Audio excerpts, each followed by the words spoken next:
Hello, there are so many anti-EV YouTubers at the moment that I no longer look at them, but one of them did catch my eye, and it was 10 reasons why you should never buy an EV. And this chap down in Sydney in Australia makes, I think, quite a good living out of doing anti-EV YouTubes. I mean, the current video has done 115,000 views, and frankly I'm quite happy if I get 1,000. And I'm going to give you my experiences compared to what he is telling you. And I've had a Tesla Model 3 for over 3 years, so I hope you can stick with me. My name's Nigel. I hope you can subscribe and like, and please leave any comments down below. So let's make a start. EVs are inconvenient, impractical and expensive, and will continue to be so for years if not decades to come. Electrification may eventually come to personal vehicles, but it will never be popular until or unless it's better than what we have at the moment with gas-fueled cars, and right now EVs fall way short. Number 1. Purchase price. EVs are significantly more expensive than an equivalent gas car to purchase in the first place. Despite claims that they are simpler, just a battery and a motor, the battery is in fact incredibly complex and can make up half the value of the entire car. The new Porsche Macan EV costs 30% more than its petrol predecessor, so get one of those while you still can, as they're disappearing from Australia. The alternative is to buy second-hand, which is very cheap thanks to... Okay, the first thing he covers there is they're very expensive, and there's no doubt about it. You can't compare my car, Tesla Model 3, to a Ford Focus. It's a much better car, the Tesla Model 3. It's more in line with Mercedes or a BMW. But prices are coming down. They're less now. My car is less now than 3 years ago. There was a time when it seemed manufacturers only wanted to make huge SUVs, but now they're realising in Europe that people want a small, affordable car. And there are many examples now of an EV at half the price of the Tesla, and that's new. Number 2. Depreciation. EVs are the worst depreciating cars ever. Nobody wants to buy used EVs because how the previous owners treated the battery can have such a marked effect on its performance and lifespan. Charging too much, letting it discharge too much, allowing it to get too hot, too cold, too many fast charges can all affect the battery, and quite frankly, who'd want to take the risk when a replacement battery could be more than the entire value of the car? Yeah, he's talking about some of the premium price, the more expensive Mercedes, BMW, Porsches have lost half their value. Well, it's always been known that a car loses a lot of value as soon as you drive it off the forecourt. Now, the first 9 months, me owning my Tesla, it went up in price because prices were going up.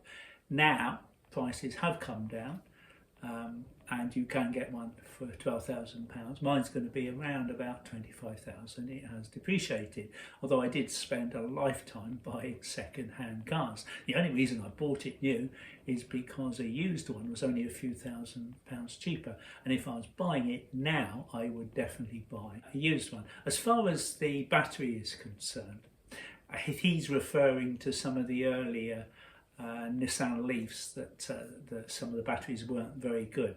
There's lots of examples now of Tesla Model S's that have done 450,000 miles and they've still got 75% of the battery left.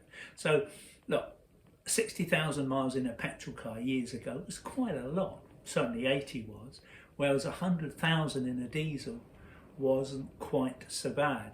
Now, I'm sure 100, 150, I would have no qualms about buying an electric vehicle in the region of the 12 and 15,000 pounds. And I think what he tends to do is refer to the worst example, like depreciation. And there's no evidence that the more reasonably priced electric vehicles depreciate any more than any other car. The big depreciation has come with the elite Mercedes, BMWs, the Porsches, the much more expensive cars. And but this is what will happen a lot in this. You can pick and choose And there's probably over 50 manufacturers now making, so there's plenty and plenty to choose from.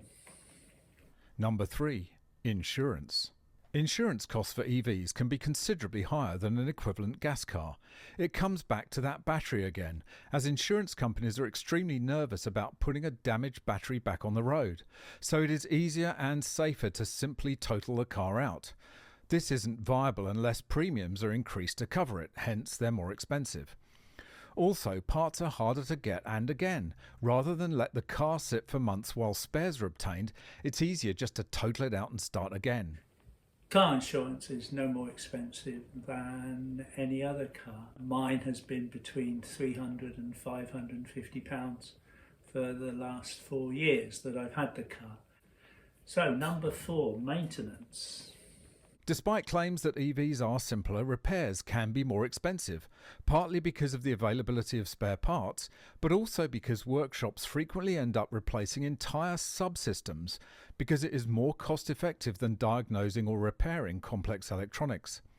There are also far fewer workshops that will touch EVs, as the additional precautions and training that are required to work on high voltage traction batteries and motors, which are extensive, are just not worth the effort for most mechanics.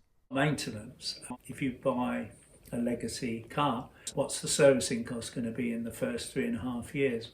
Mine have been zero. And I had a dent in the car. I went to a body shop, got that repaired. And of course, there were plenty of places you can get your Tesla serviced around the country, from Aberdeen to Inverness down to Exeter in Devon. Number 5. Fuel inconvenience. Charging on the road is painful. Even fast chargers take 20 minutes at best. There are few of them, and you'll get half the range of a tank full of petrol or diesel, which takes 5 minutes from start to finish. Well, charging on the road is not painful if you have a Tesla Model 3, and I can speak about other cars as well, because I see people at the various charging stations that are more expensive. The Tesla superchargers, I'm definitely ready every 2 to 3 hours to have a stop, which is about right for charging. And while I'm having a coffee, going to the loo, stretching my legs, the car is charging, sometimes having something to eat. And if I have something to eat, the car will be charged before I've finished eating. And you know what, with InstaVolt and GoodServe, and try and avoid the ones owned by the petrol stations, it's a very, very easy process now, and it's getting better and better. But obviously the internet is full of people queuing up at the very expensive public chargers, and they don't work. And I've tried them, I've experimented to see, and yeah, it's true, some of them don't actually work. But that's not the problem with the EV, that's the problem with the public charging. But as far as Tesla superchargers goes, I've never had one that doesn't work, and it's a delight. I've driven Cornwall to Scotland 5 times, from the top of Spain down to Portugal, Wales, all over. It's an absolute delight and a wonderful car to drive. So that's just not true. I suppose if you've got a car with a very old Nissan Leaf with a range of 80 miles, well, you'd be stupid, wouldn't you, if you're going on a long road trip with that. And I certainly don't want to drive 800 miles without stopping. If you want to do that, then that's great, good for you. Number 6. Charging at home. Lucky you if you have off-street parking where you can plug in your EV overnight. If you live in an apartment with underground parking or in a terrace house with on-street parking, good luck getting your car charged, at least safely and legally, that is. Draping cables across the path is not a solution. Neither is charging in an underground car park without appropriate fire suppression systems, and it could void your building's insurance policy as well. 84% of people with EVs charge at home, which means 16% are not charging at home, and they're using public chargers. The way around this is that there are grants available to landlords to put charging in. Grants also for employers, so you can charge your EV at work, and you can also get in contact with your council, find out what they're doing to put in chargers. Anywhere there's a street light, they can do it. Talk to your councillor, what they plan to do, and if it's nothing, why not? So an apartment block with charging is going to be a lot more appealing to someone to go and pay rent there than the one without. Same as a property with its own drive. Bit cold and you turn the heater on, that will sap your range. In a gas car, it's just waste heat from the engine. But in an EV, you'll have to decide, do I reach my destination or do I turn the heater on? Same with air conditioning. In an EV, it's a substantial drain on the battery, but a regular gas car barely notices. Get used to freezing cold or stifling heat in your EV. And don't forget, your range will plummet when it's cold and when it's hot, as the EV struggles to keep the battery cool, draining that same battery in the process. Pretty much a ridiculous thing to say that your range will plummet. Yeah, sure, it goes down in the cold, and I drove at minus 10 degrees to Aviemore, and there was no problem with the Tesla superchargers. Yes, it goes down, and I've never been watching the dial to see if I'm going to run out, ever. That's not the case. That's a nonsense thing to say. And besides, when it gets cold, I never say on these things is, if it's cold, it may be icy, and so you should slow down, and so you'll get a much better range. So that's quite a nonsense thing to say. It really is, and he keeps coming out with the same old things time and time again. Number 10. Environmental impacts. You might be able to pride yourself on producing zero tailpipe emissions from your EV, but unless you're charging from the solar panels on your roof, if you have them, all you're doing is pushing those emissions back up the wire to the coal or gas-fired power station.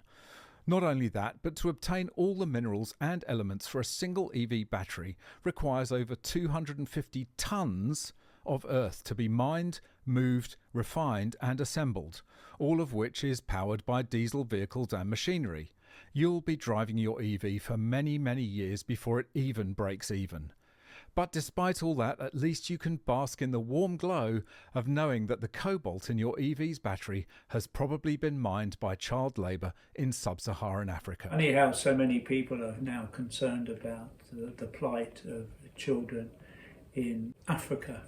There is no cobalt in the majority of Teslas. There's definitely none in mine, and many cars don't have it in. Electric vehicle uses a fraction of the CO2 emissions that an ICE car uses. You don't have any more coal power. Where I live, we're even more civilised. It's 100% wind in Scotland, in Orkney, and we export. So as more and more countries become civilised and have more wind energy, the cleaner it will become. So what he just said there, I started to get a bit annoyed really when he's making these sort of ridiculous statements. Number 11. Fire risk.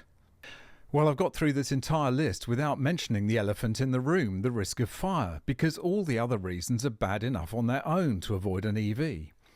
But if you're involved in an accident and the traction battery is damaged and goes into thermal runaway, you'll be subjected to extremely intense fires producing a cocktail of highly toxic gases, including hydrogen cyanide and hydrochloric acid gas. These gases will finish you off even if the fire doesn't. Let's hope your EV manufacturer has been kind enough to put some mechanical door releases on the inside as well. And as EVs become more common, you'll read of more EVs catching fire while on charge in a garage and destroying the entire house. The intensity of these fires is such that they'll spread to anything within 10 metres or more. The oldest one about the fires. An EV is far less likely to catch on fire than an ICE car. A hybrid is more likely to catch on fire. And 2030 you can buy an EV or a hybrid, and I strongly recommend you don't buy a hybrid because it's got an engine, petrol and a battery.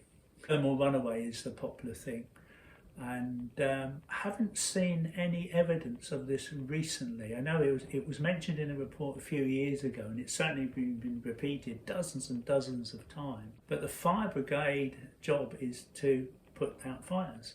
And when something new comes along, they learn, and they learn very fast, and they learn how to put it out, as they've done in Sweden, where they can put a fire out very quick. I had a comment said, well, I hope your neighbours know that you're charging your car. And someone told me it was illegal, honestly. No one ever talks about the petrol tank being a bomb. And that's what it is, it will explode. Have you ever seen any Grand Prix racing when a car explodes? Or any car for that matter?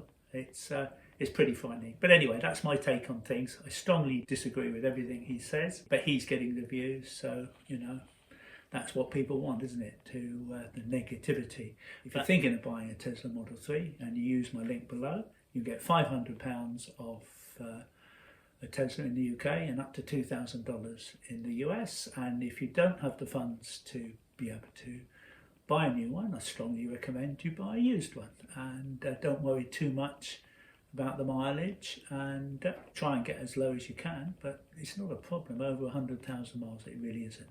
Thank you very much for watching. Hope you can subscribe and like, and look forward to seeing you next time. Bye for now.